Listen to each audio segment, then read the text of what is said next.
Resumo do livro A Maior Moeda de Câmbio, do apóstolo Pedro Medina. Capítulo 9. As dimensões da fé. Primeira dimensão da fé. Mateus 6, 25 a 33. Por isso vos digo, não andeis ansiosos quanto à vossa vida, pelo que haver de comer ou pelo que haver de beber, nem quanto ao vosso corpo, pelo que haver de vestir. Não é a vida mais do que o mantimento, e o corpo mais do que o vestuário? Olhai para as aves do céu, que nem semeiam, nem cegam, nem ajuntam em celeiros, e vosso Pai Celestial as alimenta. Não tendes vós muito mais valor do que elas? E qual de vós poderá, com todos os seus cuidados, acrescentar um côvado da sua estatura? E quanto ao vestuário, por que andais ansiosos? Olhai para os lírios do campo, como eles crescem, não trabalham nem fiam, e eu vos digo que nem mesmo Salomão, em toda a sua glória, se vestiu como qualquer deles. Pois se Deus assim veste a erva do campo, que hoje existe e amanhã é lançada no fogo, não vos vestirá muito mais a vós, homens de pequena fé? Não andeis, pois, inquietos, dizendo, que comeremos, ou que beberemos, ou com que nos vestiremos? Porque todas essas coisas os gentios procuram. De certo, vosso Pai Celestial bem sabe que necessitais de todas essas coisas. Mas buscai primeiro o reino de Deus e a sua justiça, e todas estas coisas vos serão acrescentadas. A primeira dimensão da fé é a fé para a provisão diária, para as necessidades básicas. A primeira dimensão está relacionada em conhecer a Deus como Pai, o Deus Pai provedor.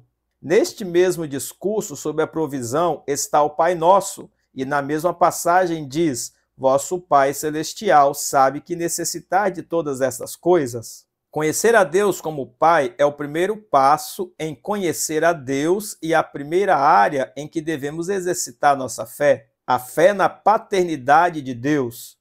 A fé em Deus Pai é desenvolvida na medida que você estabelece em seu coração a confiança de que você é filho de Deus. Se você não tem fé para as coisas básicas, como terá para as maiores? Se você conhece a Deus como Pai, não ficará ansioso pelas coisas básicas. Então terá tempo e energia para desenvolver outras atividades mais produtivas e relacionadas com seu propósito. Quem tem esta fé, suas preocupações são desviadas das necessidades da vida e são colocadas em outras áreas de maior proveito e bênção. Segunda dimensão da fé, Mateus 8, 23 a 27. E entrando ele no barco, seus discípulos o seguiram, e eis que no mar se levantou uma tempestade tão grande que o barco era coberto pelas ondas. Ele, porém, estava dormindo. E os seus discípulos, aproximando-se, o despertaram, dizendo: Senhor, salva-nos, que perecemos. E ele disse-lhes: Por que temeis, homens de pequena fé? Então, levantando-se, repreendeu os ventos e o mar, e seguiu-se uma grande bonança. E aqueles homens se maravilharam, dizendo: Que homem é este, que até os ventos e o mar lhe obedecem? A segunda ocasião em que Jesus usou a expressão pequena fé foi numa ocasião em que a vida dos discípulos corria um perigo de morte. Os discípulos estavam vulneráveis e indefesos perante a grandeza e o poder do mar e da tempestade. Jesus repreendeu os discípulos porque esperava deles mais fé diante daquela situação. A segunda dimensão da fé é o escudo da fé, a fé que faz você vencer todos os ataques que vêm para afundar a sua vida. A segunda dimensão da fé é a blindagem. Você é blindado de qualquer ataque. Nada pode te afundar, nada pode te parar. Conforme Efésios 6,16, tomando sobretudo o escudo da fé, com o qual podeis apagar todos os dardos inflamados do maligno. Você deve estar preparado para receber ataques de todos os lados e deve saber que é a fé que vence o mundo, conforme 1 João 5,4, porque todo aquele que é nascido de Deus vence o mundo, e esta é a vitória que vence o mundo, a nossa fé. Portanto, a segunda dimensão da fé te faz vencer as crises, as enfermidades, as perdas, as decepções e as dificuldades da caminhada com Deus.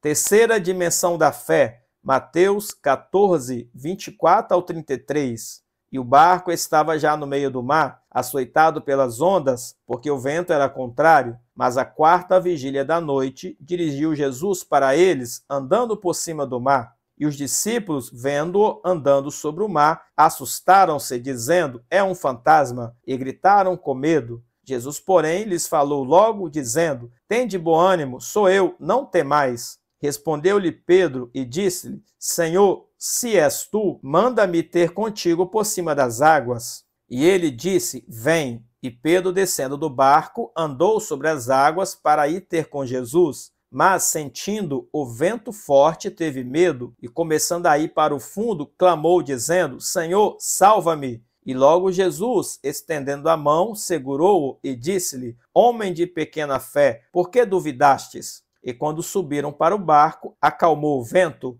Então aproximaram-se os que estavam no barco e adoraram-no, dizendo: És verdadeiramente o Filho de Deus. A terceira dimensão da fé tem a ver com empreender ou fazer coisas surpreendentes para Deus. Esta dimensão pode ser chamada de caminhar por fé. Trata-se de caminhar numa dimensão diferente das pessoas comuns. É fazer proezas, fazer coisas impossíveis que glorificam a Deus, como Pedro, que desejou andar por cima das águas. E como declarado no Salmo 60:12, em Deus faremos proezas. Nesta dimensão, você anda sobrenaturalmente acima das circunstâncias. Na segunda dimensão, você se blinda das ondas, mas na terceira dimensão, você caminha sobrenaturalmente sobre elas. As mesmas ondas e tempestades que assolavam o barco, foi a que Pedro caminhou sobre elas sobrenaturalmente. Quem está nessa dimensão não tem medo de dar tudo ou de arriscar tudo debaixo de uma palavra que recebeu de Deus. Quarta dimensão da fé, Mateus 17, 14 a 20. E quando chegaram à multidão, aproximou-lhe um homem, pondo-se de joelhos diante dele e dizendo: Senhor, tem misericórdia de meu filho, que é lunático e sofre muito, pois muitas vezes cai no fogo e muitas vezes na água, e trouxe-o aos teus discípulos e não puderam curá-lo. Jesus respondendo disse: Ó geração incrédula e perversa, até quando estarei eu convosco e até quando vos sofrereis? Trazei-me aqui. E repreendeu Jesus o demônio que saiu dele, e desde aquela hora o menino sarou. Então os discípulos, aproximando-se de Jesus em particular, disseram: Por que não podemos nós expulsá-los? E Jesus lhes disse: Por causa de vossa incredulidade, porque em verdade vos digo que se tiverdes fé como um grão de mostarda, direis a este monte: passa daqui para acolá, e há de passar, e nada vos será impossível. Os discípulos tentaram expulsar o demônio, mas não conseguiram. E o que Jesus respondeu a isso? Ó geração incrédula, verso 17. A quarta dimensão da fé é diferente, porque não tem mais a ver conosco, mas com os demais. A primeira, a segunda e a terceira dimensão têm a ver com ter fé para você mesmo, mas a quarta dimensão tem a ver com ter fé para os demais. Além de ter fé para si mesmo, os discípulos deveriam ter fé para ajudar os outros a alcançarem milagres, sinais e libertação dos demônios. Jesus não poderia ir embora sem antes os discípulos terem alcançado essa dimensão de fé. Por isso ele diz no verso 17: Até quando estarei convosco? Até quando sofrereis? Na quarta dimensão da fé, não se trata mais de você mesmo, mas sim das multidões, de curá-las, de libertá-las, de suprir as necessidades dela. Primeiro, você deve aprender a viver por fé, que é a primeira dimensão. Depois, estar blindado pela fé, segunda dimensão. Depois, andar por fé, terceira dimensão, para então chegar na quarta dimensão, que é conquistar por fé. Ou seja, conquistar territórios, alcançar as multidões para abençoá-las e libertá-las. Conforme o verso 20, na quarta dimensão você chega ao nível de fé em que nada é impossível.